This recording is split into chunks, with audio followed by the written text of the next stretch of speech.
guys, just on this Talk for Us TV. We are back again with the match preview. To my left, we've got Rob, who's a Bournemouth fan. Evening. So I'm going to fire straight in. Obviously, what do you think of Scott Parker? I'm excited. I think he's very similar in his kind of attitudes and his philosophy to Eddie Howe, which obviously we didn't have last season.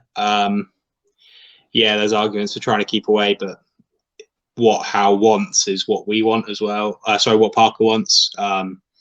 Players who want to play good football, attacking football, players enjoying themselves. So, so far so good.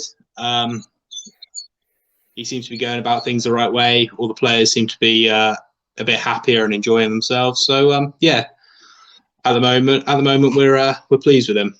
Obviously, we were chasing him when Howe left, so we finally got him after a year. The rewards are starting to show already, I think.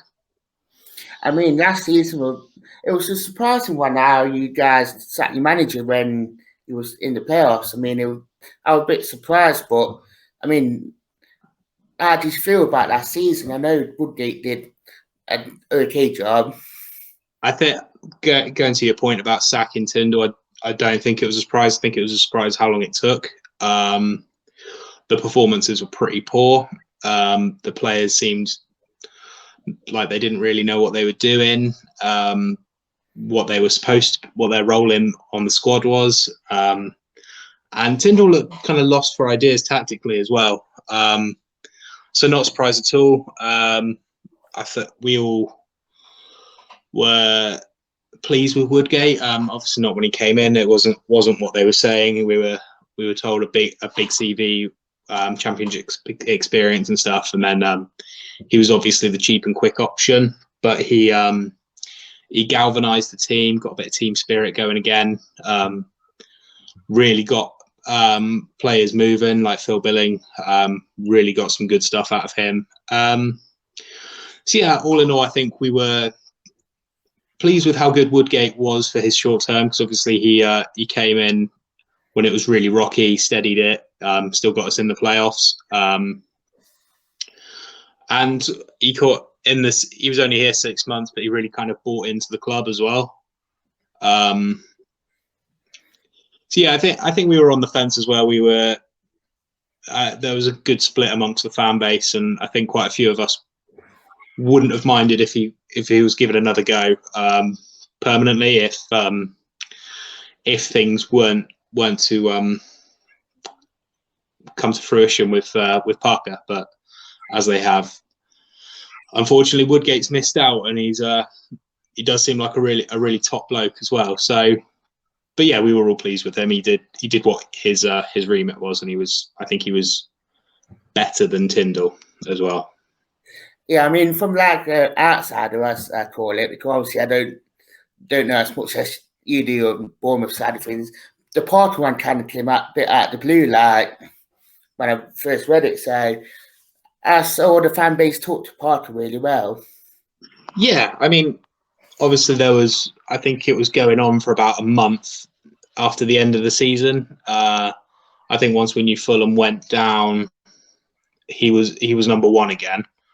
I think it was a long process, and like I said, he was target number one last year. There's been a lot of work behind the scenes to get Scotty Parker in. I think the fans have taken to him well. They like his style of play.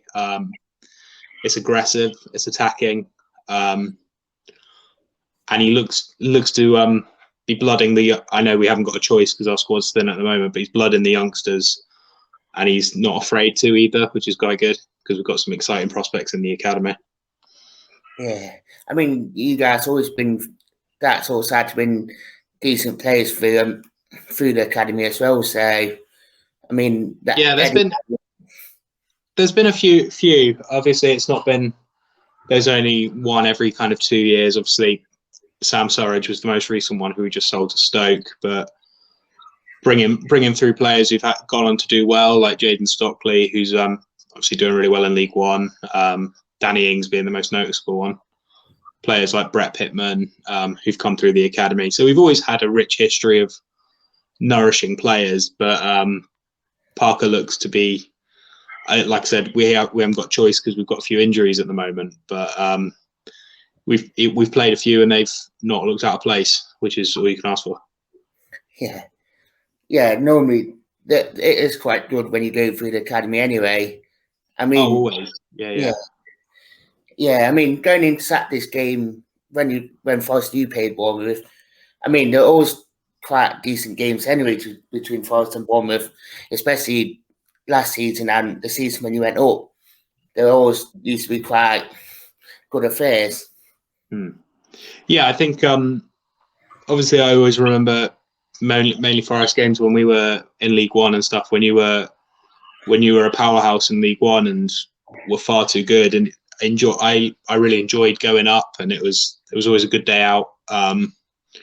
Yeah, I do agree. They've always been quite well matched and quite exciting games, and I assume Saturday will be very much the same. Yeah, exactly. I always remember doing Bournemouth once, and always remember it because we lost 4-1. I always remember it because all the fans came onto the pitch, and I always remember it because of like, I think it was only Andy Reid and Greg Alford that came over, but they just got like completely mobbed by all the Bournemouth fans. I don't remember that one myself, but going back a few years now. But yeah, how do you feel going into Saturday's game?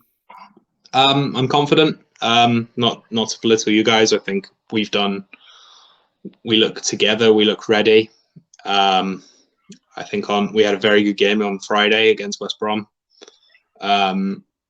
Again, like I said, with a lot of inexperience and a lot of young players in the squad, we looked comfortable. Well, comfortable, I suppose. We look ready to battle. I think a draw was a fair result against arguably the team who are going to be favourites for the title. So yeah, I think there's a lot of confidence in the camp. Quite a lot of our players are looking raring to go. Solanke's looking ready to go. He wants to. I think he's going to have a really good season. Brooks looks sharp. And like the young players that we said, they've got not a point to prove, but they want to be there. Jaden Anthony, Jordan Zamora, Gavin Kilkenny, they've had a very good pre-season. Kilkenny's been the man of match last 2 games for us. For his first league start, and he played the 90 in the cup game. Both he's been man of the match, so he's looking at exceptional. So yeah, I think we're in good shape. I mean, for you guys, Solanke and David Brooks, it must have been a big bonus to keep them with the quality of what they do have. Yeah, I mean, there's still time. We might still lose them. Yeah. I mean, Brooks had a kind of indifferent season last season, and I think we're probably valuing too high at what he is at the moment. So I don't think he'd realistically go for what we'd be wanting him to go for. Again, Solanke, obviously we had a very widely reported outset on Dom, 19 million. We'd want that back in a bit more. Again, can't see anyone paying what we'd probably be looking for, which would be probably north of 23. So I think Solanke's settled, to be perfectly honest. Obviously, he's never really had the exposure to game time, apart from last season was his first sort of real season playing in and out, being the main striker. So I think Solanke's really settled here, to be perfectly honest. Obviously, I think the only one we're really thinking that's going to or expecting to move now is Danjuma.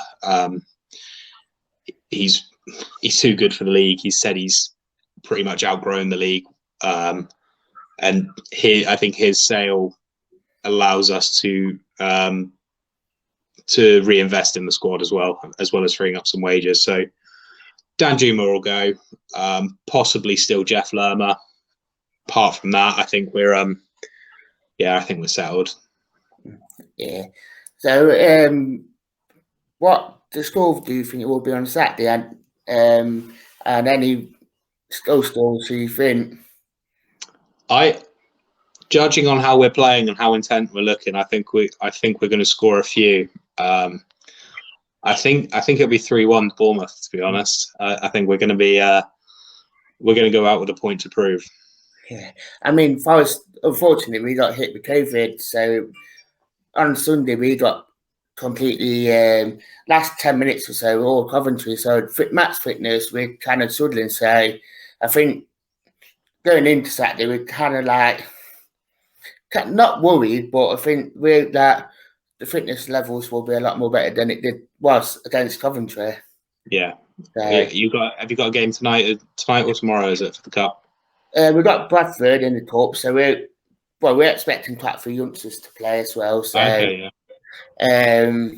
But yeah, I'd like to say thank you to Rob for coming on and talking about Bournemouth. Thanks for having me.